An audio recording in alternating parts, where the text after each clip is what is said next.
What problems do you have with fatigue? This is going to sound really boring. I really don't have a problem with fatigue. Now, we've been doing this for a couple of hours now. Are you starting to get tired? Not really. But I can see my body's starting to need, it's about to call for its caffeine. Okay. Well, we're going to be done in about 15 or 20 minutes. So, fatigue is a non-issue for you. You mentioned that you have almost like a seizure when you get into these hugely upsetting noise situations. Do you have any problems with seizures? No, I do not.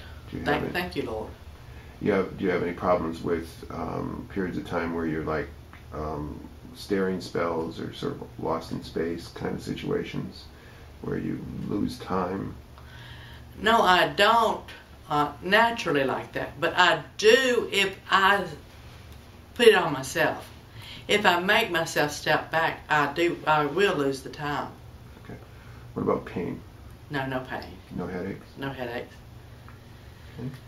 Well, I've come up with my own diagnosis for the headaches. Back when I was in an inpatient at Vanderbilt Stallworth, when they let me go home for Thanksgiving on the break before I came back for my outpatient thing, they gave me these prescriptions for Nortab, all kinds of drug prescriptions. I'm not big into drugs, so. Ever since I was in the 8th grade, I had a Pepsi Cola in the morning on the way to classes. I walked to school back in those days when it was safe. And I'd stop by the grocery and get me a Coke to take to school, and I have my Coke every morning. Well, that's been with me all my life. It could just be a habit or whatever.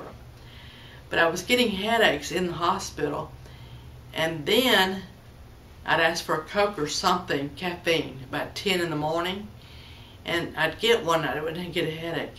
So then Thanksgiving, when he let me go home, he gave me all these prescriptions, and I said, Mom, just make sure I've got some Coke at home. So 10 o'clock every morning, I have my Coca-Cola, and I've never had a headache.